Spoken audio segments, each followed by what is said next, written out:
Part 2। ठीक है, इसके अंदर मेरे को क्या करना है, एक फंक्शन दिया हुआ है, ये एक्स वाई एंड जेड का फंक्शन है, को प्रूव करना है कि प्लेन है कि नहीं। तो ये प्लेन है, ठीक है। मतलब प्लेन के लिए मेरे को क्या करना है कि आई ट्रिपल बिंदु इक्वल टू 0 कर देना है। तो मेरे को ऐसे इक्वेशन मिल जाएगी, F theta equal to A plus B sine theta plus C. Plane है ये। तो दे रखा है कि point of intersection X square minus Y square equal to C square है। वाई बराबर क्या है, X tan H X Y C. ठीक है, तो मेरे को क्या करना है कि इस शो करना है, बेसिकली इसका सॉल्यूशन है।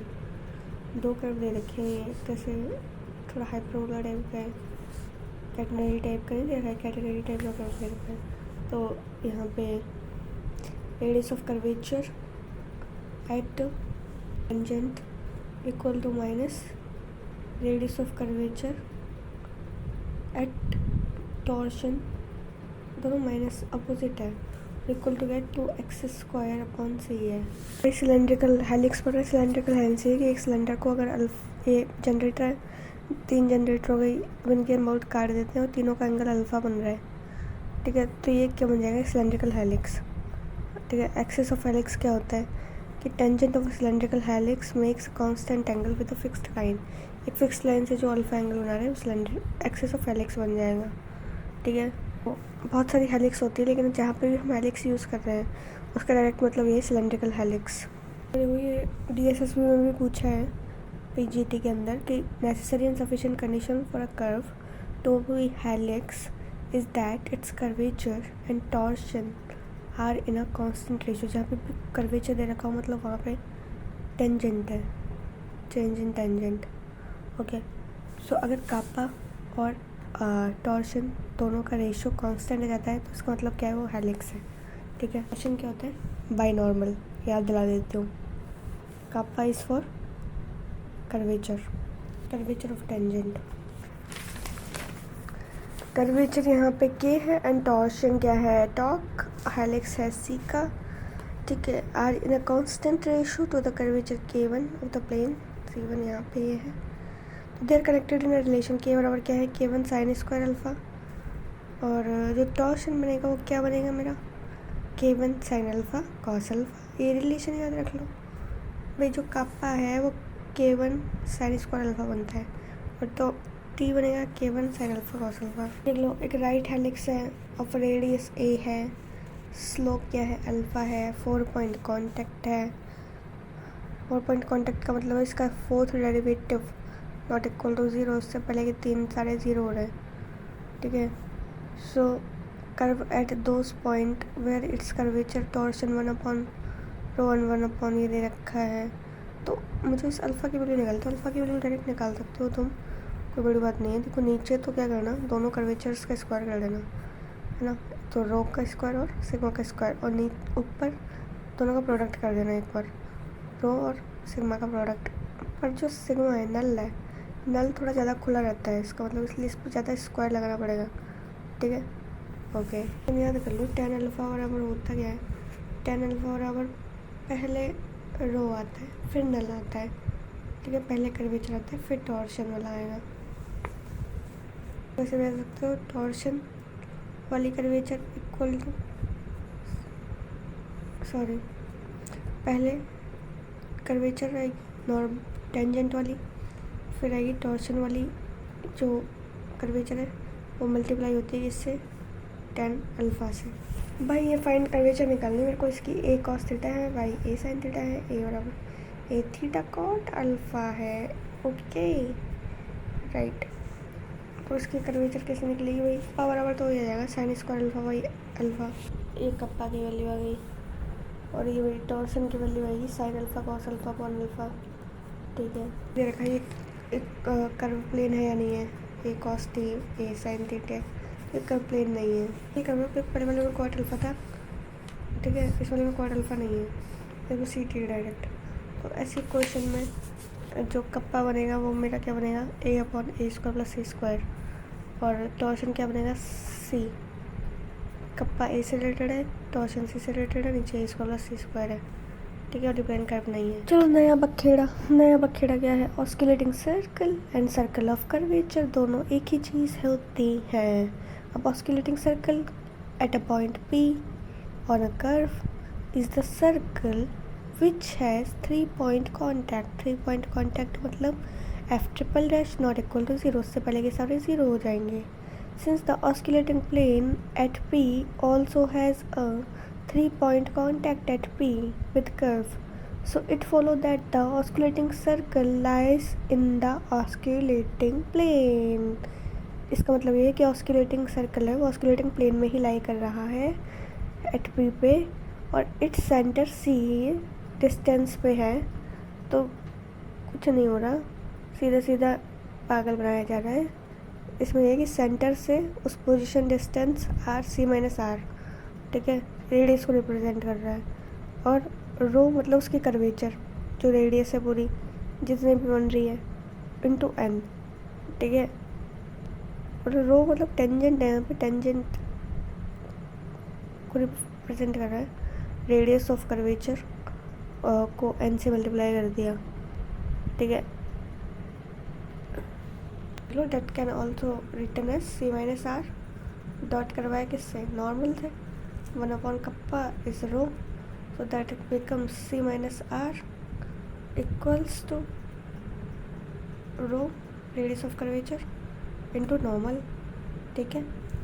It can also represent as centre के जो पोजीशन वेक्टर है इक्वल टू रेडियस की जो पोजीशन वेक्टर है plus row radius of curvature into normal. भाई centre of osculating circle is called the centre of curvature, तो इसकी पोजीशन वेक्टर ये बन जाएगी, ठीक है. सेंटर ऑफ कर्वेचर ये होता है डायरेक्ट एन ना नॉर्मल. ये एक चीज़ रिप्रेजेंट करवा दी है कि जो सेंटर ऑफ कर्वेचर होता है वो हमेशा लाई करता है ऑन प्रिंसिपल नॉर्मल पे, ठीक है. Centre of curvature always lies on principal normal. Cartesian product Cartesian space में, ठीक है, कार्टेशियन फॉर्म के अंदर ये किस तरीके से बनेगा. सेंटर के कोऑर्डिनेट मान लिया अल्फा बीटा गामा, तो अल्फा बराबर क्या है एक्स प्लस L2 M2 और N2, ये नॉर्मल के कोऑर्डिनेट्स है, नॉर्मल की डायरेक्शन को साइन से.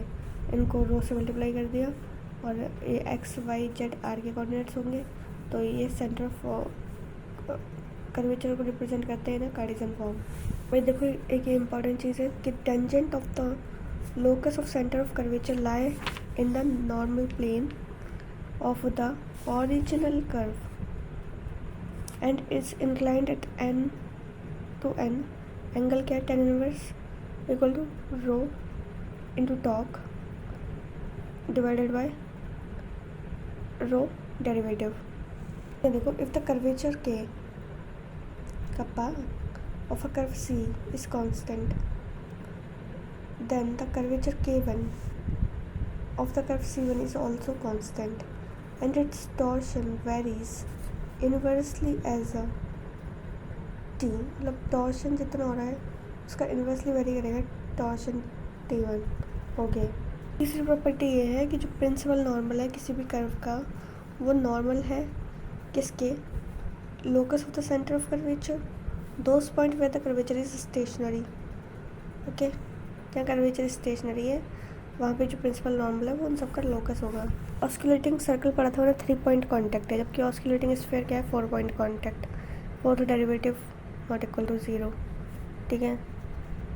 ये बिग आर है ना, ये बिग आर क्या है, radius of osculating sphere and small c is the position vector of centre. यहाँ पे जो सेंटर है बेसिकली डायरेक्ट याद रख लो, आर रेडियस प्लस जो मेरी कर्वेचर है रेडियस ऑफ कर्वेचर है उसको नॉर्मल से मल्टीप्लाई किया है, फिर जो मेरी रेडियस ऑफ कर्वेचर का डेरिवेटिव कर दिया और उसको मल्टीप्लाई कर दिया मैंने टॉर्शन की कर्वेचर से यानी सिग्मा से, और बाय नॉर्मल आ गया है यहाँ पे, ठीक है. ओके, तो वो सेंटर है. ओके, सेंटर को ऐसे देखो ना, सेंटर ऐसे है कि सबसे पहले रेडियस आई, कोई दिक्कत नहीं है. फिर मेरे को क्या चाहिए, टेंजेंट कि जब मैंने रेडियस ली है तो उसको नॉर्मल से मल्टीप्लाई करूँगी, ठीक है. अब मेरे को क्या करना है कि फिर टॉर्शन की घुसा दी मैंने इसमें रेडियस ऑफ कर्वेचर टॉर्शन की एरी, ठीक है. फिर मेरे पास जो ऑलरेडी है उसका डेरिवेटिव करना पड़ेगा. ऑलरेडी क्या थी मेरे पास, रो रो का डेरिवेटिव कर दिया, नॉर्मल से काम नहीं बनेगा अब। ठीक है, तो तीसरी डायमेंशन किसकी आएगी भाई, नॉर्मल की। ठीक है, आ गई। अब मेरे को निकालना है कि position vector of centre of spherical curvature. ठीक है, तो रेडियस ऑफ कर्वेचर कैसे निकालेंगे अब, स्फेरिकल कर्वेचर सेंटर तो ये हो गया। अब रेडियस ऑफ कर्वेचर होता है r² करना, स्फेरिकल कर्वेचर है रेडियस ऑफ स्फेरिकल कर्वेचर, और ये जैसे रेडियस ऑफ कर्वेचर है तो ρ²। ठीक है, ρ² कर दिया एक बार σ² भी करना पड़ेगा, कर दिया σ² किया तो जो डेरिवेटिव है मेरा वो डेरिवेटिव साथ चलेगा, फिर रो का डेरिवेटिव स्क्वायर हो गया, तो इजी हो गया भाई। रेडियस ऑफ स्फेरिकल कर्वेचर क्या है, रेडियस ऑफ कर्वेचर यानी कि ρ²। अब ρ² से काम नहीं चलेगा, अब σ² करना पड़ेगा। σ² के बाद क्या किया है मैंने, अब फिर से जो मेरा रो है उसका डेरिवेटिव स्क्वायर कर दो, डेरिवेटिव करके स्क्वायर कर दिया। ठीक है, इक्वेशन मिल गई। स्पेशल केस ये है कि अगर मान लो कि रो डैश 0 हो जाता है किसी केस में, ठीक है, तो इसका मतलब यह है कि जो आपका रेडियस ऑफ स्फेरिकल कर्वेचर है वो रेडियस ऑफ कर्वेचर के बराबर हो जाएगा, और जो सेंटर है वो r प्लस ρn के बराबर हो जाएगा। ठीक है, so therefore centre of osculating sphere coincide with the osculating circle. भाई ऑस्कुलेटिंग सर्कल यही तो होता है तुम्हारा c plus r plus ρn, इतना तो ऑस्कुलेटिंग सर्कल ही होता है। फिर स्फीयर की वजह से ये चीज़ एक्स्ट्रा ही है, समझ रहे हो। हाँ, okay. So if the curve lie on a sphere of a radius a, अगर जो कर्व है, ठीक है, एक स्फीयर पे लाई कर रहा है, इसकी रेडियस a है, then sphere will be the osculating sphere, जहाँ पे रेडियस ऑफ कर्वेचर क्या हो जाएगी, स्फेरिकल कर्वेचर a के बराबर हो जाएगी, कोई दिक्कत नहीं है। तो इस तरीके से आप निकाल सकते हो। इसको ऐसे भी लिख सकते हो, इसको p² dp/d²। ठीक है, और अगर फाइव के इसको डिफ्रेंशिएशन करें तो बाकी टर्म से हो जाएंगे। मेरे को ये क्वेश्चन है भाई, ये ध्यान रखना है बस। a² इक्वल टू ρ² वही है, और जो पूरा वो हमारा कचरा था उसको मैंने d/d5 कर दिया, उसका स्क्वायर कर दिया। ख्याल रख लो कि जो d5 बराबर क्या होता है, टॉक ds। मेरे को क्या निकाला, locus of centre of spherical curvature. अगर c कोई कर्व दे रखा है, c1 डिनोट करता है इसको, locus of centre of spherical curve को। देन यूजर नोटेशन वही है यार, t1 मतलब वो टेंजेंट दे रखी है b, n1 बराबर देखा माइनस n, b1 बराबर t, कुछ दे रखा है, जो भी दे रखा होगा। अंत में यही आता है भाई, k टॉर्क k1 टॉर्क 1 रो1 सिग्मा 1 सब बराबर है इसमें, इस कंडीशन में। ठीक है, इसमें क्या हो रहा है कि रो1 है वो क्या 1/k1 के बराबर है, जानते ही होगा कब। और फिर उसके बाद क्या है कि जो रो है उसमें सिग्मा, एक तरफ रो एक तरफ सिग्मा। ठीक है, अंदर sigma as it is, sigma as a dummy, और rho as it is, rho का डिफ्रेंशिएशन करना पड़ेगा। ठीक है, ऐसे जब σ1 निकालना चलोगे, ठीक है, तो ये कथा कहानी है। मेरे को तो रो बाहर लिखोगे वही, ठीक है,